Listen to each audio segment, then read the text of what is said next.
జగన్మోహన్ రెడ్డి ఉండుంటే వసతి దీవెన వచ్చేది. అరే అసలు నువ్వు ప్రమోషన్ ఏంటి నాకు అర్థం కాదు. జగన్మోహన్ రెడ్డి వచ్చింటే వసతి దీవెన వచ్చేది, జగన్మోహన్ రెడ్డి వచ్చింటే అది వచ్చేది, జగన్మోహన్ రెడ్డి ఇది వచ్చేది అని నువ్వు ఒక ప్లాట్ఫామ్ క్రియేట్ చేసుకుని దాని దగ్గర మాట్లాడడానికి ప్రయత్నం చేస్తున్నావు తప్పించి నిజంగా ఒక కన్సెంట్తో మాట్లాడే పరిస్థితి ఎక్కడ కూడా కనిపించలే. అంత దూరం వచ్చావు, ఫోటోలు చూపించావు, అది చేసావు ఇది చేసావు, నీ నాయకుడు అంటున్నావు, నీ కార్యకర్త అంటున్నావు, నీ దగ్గర బోల్డ్ ఆస్తుంది, రూపాయి ఎందుకు ఇవ్వలేకపోయావు? తోట చంద్రయ్య చనిపోయినప్పుడు ఆర్థిక సహాయం చేయలేదు తెలుగుదేశం పార్టీ. నాకు తెలిసి 25 లక్షలు 30 లక్షలు ఇచ్చారు, ఇంకా ఎక్కువ ఇచ్చినట్టున్నారు, దగ్గర ఎక్కువ ఇచ్చారు. అంటే నేను ఎందుకు చెప్తున్నానంటే నువ్వు నిజంగా భుజాన్ని వేసుకొని నీ కార్యకర్తని భుజాన్ని వేసుకొని ఆ రోజు వచ్చేసి శాంతి భద్రతల గురించి, లా అండ్ ఆర్డర్ గురించి, ఆటవిక పరిపాలన సాగుతుందని నీ నోట్ నుంచి అలాంటి మాటలు వస్తుంటే, అలవాటుగా వచ్చేస్తుంటే అలాంటి మాటలు నిజంగా నవ్వొస్తుంది.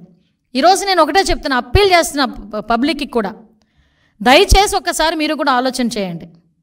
ఒక రాక్షసుడు, ఒక సైకో పరిపాలన చేసిన వ్యక్తి, సొంత సీఎం కుర్చీలో కూర్చోవటానికి సొంత బాబాయిని కూడా హత్య చేయించిన వ్యక్తి, సీఎం కుర్చీలో కూర్చోవటానికి ఒక దళిత యువకుడిని కోడికత్తి నెపంతో, కోడికత్తి శ్రీను, ఆ కోడికత్తి నెపంతో ఒక హత్య కావాలని అతని మీద హత్యా ప్రయత్నం చేయించుకొని 5 సంవత్సరాలు కూర్చున్న వ్యక్తి, కనీసం అతన్ని విడిపించడానికి ఏదో ఒక్కరోజు కోర్టుకు వెళ్ళినా కూడా అతనికి బెయిల్ వస్తుందంటే 5 సంవత్సరాలు కూడా బెయిల్ రాకుండా చేసిన వ్యక్తి ఈరోజు మన దగ్గరికి వచ్చి నీతులు చెప్తున్నాడు. మళ్ళీ సీఎం కుర్చీలో కూర్చోడానికి గులకరాయి వేషాలు వేశాడు. అవన్నీ కూడా ప్రజలకు తెలిసినాయి.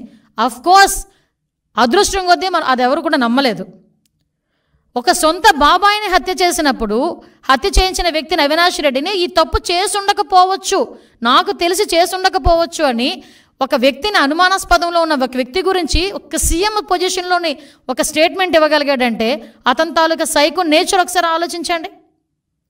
అలాంటి వ్యక్తి సొంత చెల్లి ఈరోజు నాకు న్యాయం చేయండి అని వివేకానంద రెడ్డి సొంత బాబాయ్ హత్య చేస్తే న్యాయం చేయండి అంటే 5 సంవత్సరాల్లో కనీసం ఒక స్టెప్ ఫార్వర్డ్ అవ్వలే. పాపం ఆ అమ్మాయి బయటకు వచ్చి, సునీతమ్మ బయటకు వచ్చి మళ్ళీ సిబిఐ ఎంక్వైరీ వేసుకొని ఢిల్లీ చుట్టూ తిరిగి నాకు ప్రాణాపాయం ఉంది, నన్ను రక్షించండి మొర్రో అని ఢిల్లీ నడివీధుల్లో నీ రక్తం పంచుపుట్టుకుని ఒక సొంత చెల్లి మాట్లాడింది. నువ్వు ఈరోజు ఆటవిక పరిపాలన గురించోనో లేకపోతే ఇలాంటి మాటలు మాట్లాడి లా అండ్ ఆర్డర్ గురించి 45 రోజులకే స్టేట్మెంట్లు ఇస్తున్నావు, ఢిల్లీలోకి వెళ్ళి కూర్చొని ధర్నా చేస్తున్నావు. ఎస్ రా, నేను వస్తాను ఢిల్లీ. నువ్వేం చేసావు 5 సంవత్సరాల్లోని 45 రోజుల్లో మేమేం చేసావు మేము చెప్పుకుంటాం. అప్పుడు వివేకానంద రెడ్డి హత్య గురించి చెప్పానంటే ఢిల్లీలో కూర్చొని ఈరోజు ఎంతమంది ఆత్మహత్యలు జరిగినాయి, ఎంతమంది హత్యలు జరిగినాయి, మా వాళ్ళ మీద ఎంతమంది మీద అఘాయిత్యాలు జరిగినాయి, టీడీపీ వాళ్ళ మీద, టీడీపీ ఆఫీస్ మీద దాడి జరిగింది, దాని గురించి మాట్లాడమనండి. సీఎం చంద్రబాబు నాయుడు గారి ఇంటి మీద, ఎక్స్-సీఎంగా ఉండేటప్పుడు చంద్రబాబు నాయుడు గారి ఇంటి మీద దాడి జరిగింది, దాని గురించి మాట్లాడమనండి. చంద్రబాబు నాయుడు గారు అమరావతి చూడటానికి వెళ్తే రాళ్ళు విసిరితే భావ స్వేచ్ఛ ప్రకటన ఆ రోజు. ఈరోజు ఆటవిక పరిపాలన. మేము ఎవరి మీద రాళ్ళు వేసామా? ఎవరి మీదనా? నువ్వు ఎప్పుడైనా రోడ్డు మీదకి వచ్చావు, నిన్న మాచెల్లు వినుకొండ వెళ్ళావు, నీకెవరిని అడ్డగించారా? ఆఖరికి మొన్న ఎవరిని ఆ పిన్నెల్లి అతన్ని తీసుకెళ్ళి పరామర్శించడానికి జైలుకి వెళ్ళావు, ఎవరిని అడ్డగించారా? ఇంతకు ముందు ఒకసారి గుర్తు చేసుకో యా బాబు, పులివెందుల ఎమ్మెల్యే, ఇంతకుముందు ఒకసారి గుర్తు తెచ్చుకో ఒకసారి.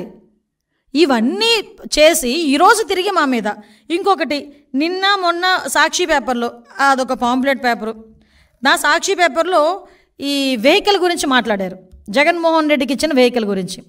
అసలు జగన్మోహన్ రెడ్డి అన్న వ్యక్తి ఈరోజు పులివెందుల ఎమ్మెల్యే, కేవలం ఒక ఎక్స్-సీఎంగా ఉన్నందుకు గాను Z+ సెక్యూరిటీ ఇచ్చారు. గుర్తుపెట్టుకోయా, నీకు Z+ సెక్యూరిటీ ఇచ్చారు, టాటా సఫారీ ఇచ్చారని చెప్పి బాధపడిపోయావు. అవునులే, నీకున్న ఆస్తికి టాటా సఫారీ అంటే ఎక్కడ లెక్క ఉండదు అనుకో, అది వేరే విషయం. కానీ 2019లో నువ్వు సీఎంగా ఎక్కిన తర్వాత అప్పుడు ఎక్స్-సీఎం అయిన చంద్రబాబు నాయుడు గారికి, అప్పటికి 14 సంవత్సరాల ముఖ్యమంత్రి అయిన వ్యక్తి, అటువంటి వ్యక్తికి నువ్వు ఇచ్చింది టాటా సఫారీయే. ఈరోజు మీకు ఇచ్చింది నేను టాటా సఫారీయే. ఆ టాటా ఎలాగోలాగా గవర్నమెంట్ మీద బురద చల్లాలనే ఉద్దేశంతో ఈరోజు ఇది చేసే ప్రయత్నం ఇది. అంటే వెహికల్ కూడా సరిగా ఇవ్వలేదని ప్రజల్లో ఒక క్రియేట్ చేయడానికి నువ్వు చేసిన ఒక డ్రామా ఇది. ఆ రోజు చంద్రబాబు నాయుడు గారికి ఇంకో విషయం చెప్పనా, ఆ రోజు చంద్రబాబు నాయుడు గారికి నువ్వు ఇచ్చింది టాటా సఫారీ, ఈరోజు కూడా ఒక సీఎంగా ఉన్న వ్యక్తి హైదరాబాద్ వెళ్ళినా, ఢిల్లీ వెళ్ళినా టాటా సఫారీ ఎక్కుతారు, బుల్లెట్ ప్రూఫ్ కారు. ఒక ఎక్స్-సీఎంగా నీకు ఒక bullet proof car Tata safari ఇచ్చారు. నీకు ఎక్కడ తక్కువ చేశారు? నీకు నచ్చలేదు. ఎందుకు నచ్చలేదు? బయట ఉన్న ప్రజల్ని కనిపించట్లేదు, నీ ఎక్స్ప్రెషన్స్ కనిపించట్లేదు, నీలో నా మహా నటుడు కనిపించట్లేదు. నువ్వు బాధపడిపోయి నువ్వు వేరే కారు ఎక్కావు.